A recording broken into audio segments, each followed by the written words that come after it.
Hey guys, in this video I'm going to talk about how to overcome self-doubt. Now as poker players, we all go through phases where we start to doubt our games. The natural nature of poker means some days we have winning sessions, some days we have big losing sessions. Depending on the format you play, the variance can be crazy on a daily, weekly, even monthly basis. And this creates a lot of inner turmoil, where it makes us think, am I good enough to play the stakes I'm playing? Am I still a winning player?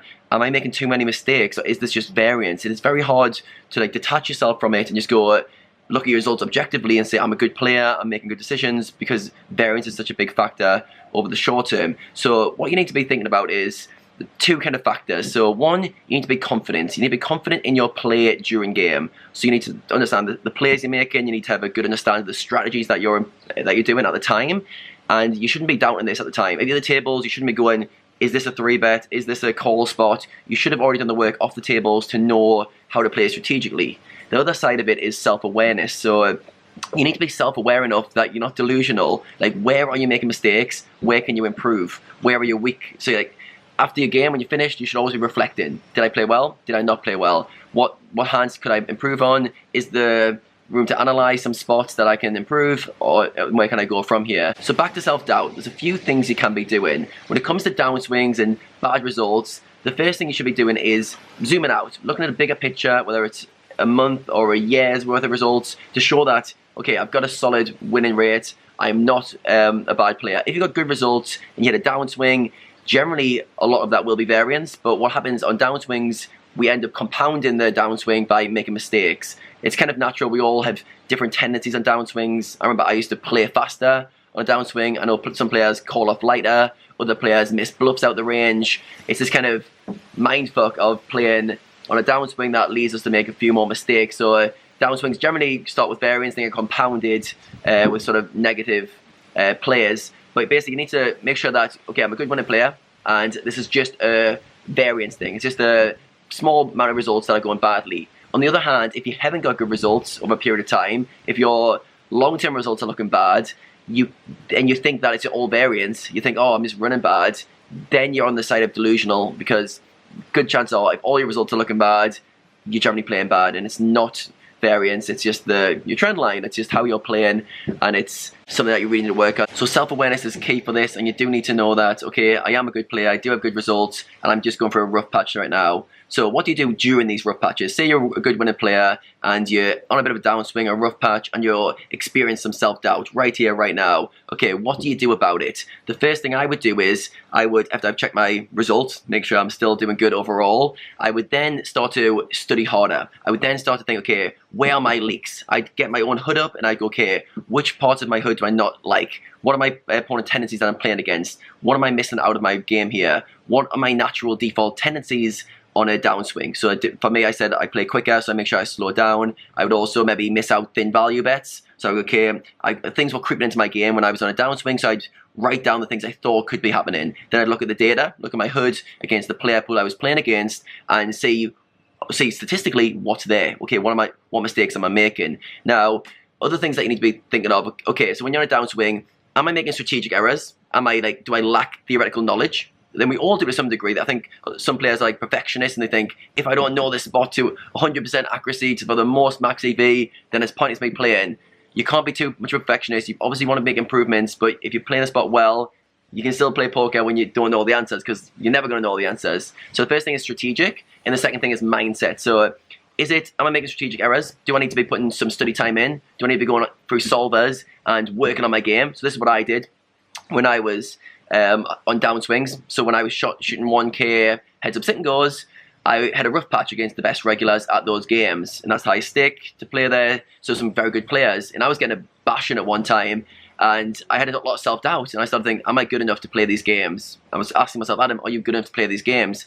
And the way I got more confidence back and built myself back up is I started to analyze. I started to look at my own game. I started to look at my spots. I started to take pots from opponents that I respected and go, okay, he does that in that spot, that's interesting. I'm going to dig deeper into that bet size, and that he used there, is that better than what I'm using? And I'd improve my game. And when I was on bad patches, I always made sure that tomorrow I'm going to be a better player than I was today. So every time I went through rough patches, I always had a massive growth in my game, because I worked really, really hard to get rid of leaks, to improve my strategic knowledge and keep progressing forward. So if the strategic sides what you got self-doubt on, make sure you study harder, make sure you're working on your game, make sure you're making improvements, and not just studying in terms of going through hand histories, putting stuff into a solver and then going, oh, I feel better about myself now. Actually working on your weaknesses, actually doing a study session and writing down 3 bullet points or 3 to 5 bullet points that you're going to improve on in your game. Then sitting down the next session when you play and actually making changes, doing stuff differently, thinking about analyzing your game and really evaluating your performance. So make sure you actually, when you think you're strategic studying, make sure you actually are, and the changes are going into your game. And that always built up my self-confidence and give me a bit more, help me overcome self-doubt during my worst patches. Another thing you need to be aware of is your mindset. So how much of it is strategic? How much do you just lack the knowledge?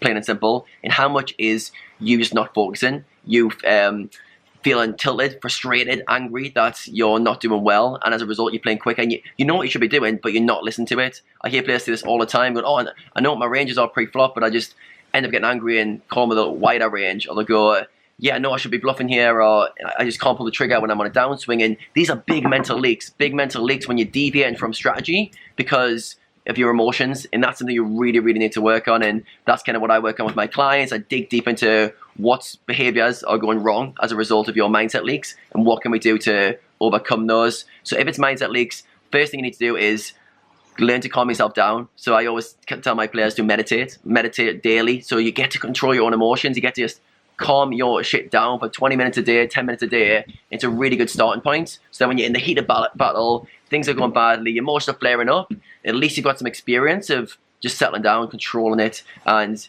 when you are in one of these situations where you're kind of getting overridden by emotions, sometimes it's just too powerful in the moment. Like guys who've got really strong tilt, they can't really do that much in the moment because it's called like amygdala hijack, where basically your emotions get to a point where they override your logical part of your brain, and there's not much you can do in that moment. So you need to step back and start analyzing away from the game. So start writing what's going wrong with my game. What stories am I telling myself? Why am I getting so angry in game? Why can't I just play the strategy I know I need to play? Why am I getting so emotional? Where's it coming from? Am I being unrealistic? Do I expect to win every game? Where's this sort of build up of emotions coming from? Because once you start to think about it, it's generally always an illogical reason. Like I said, we all have to lose sometimes at poker. We know this. We know the fish needs to win. We know we're not going to go on like a smooth run for the rest of our poker careers. It just doesn't happen like that. It's going to be choppy, and we need to accept that. So if you're experiencing a lot of tilt, you do need to do a lot of work away from the tables, meditating, exercising, eating good. Just journaling works well for me as well in terms of writing down my thought processes. So after a session, if you could do this after a session, it would make a big difference. If you tilted off during a session and things went really badly, if you just sat down for 10 minutes and analyzed what your thought process was during it, why did you get angry during that? I got angry because I had ace queen 3 times in a row, my opponent had ace king. And then you ask yourself, so what? That's poker. If you just go through an exercise where, why would that annoy me? Because I've lost EV, I've lost money. Okay, well that's poker. And you just keep going down the sort of chain to the point where it's like, okay, I need to accept that these things happen in poker, and if I don't, then I'm being unrealistic and I'm going to constantly have more and more tilt. And yeah, I always spent a lot of time reflecting, making sure that I was learning from my mistakes and not going over and over the same thought processes that lead to errors. So I'll zoom back out and go back to the starting point. So I think when it comes to self-doubt, we all have it. You need to realize it's part of being a poker player. Use it, the positives of self-doubt, which are to drive you to improve, drive you to gain more strategic knowledge, drive you to learn more to overcome that self-doubt, and don't let it cripple you. Don't let be the person who can't grind because you're doubting your game. Don't be the person who's on a small down, has a great result, has a small downswing, and now all of a sudden you just can't think straight and your emotions are all over the place. We need to make sure we're always learning, always growing strategically, and always developing our mindsets and getting more and more realistic with the results we expect to see, and being able to deal with variance is a big part of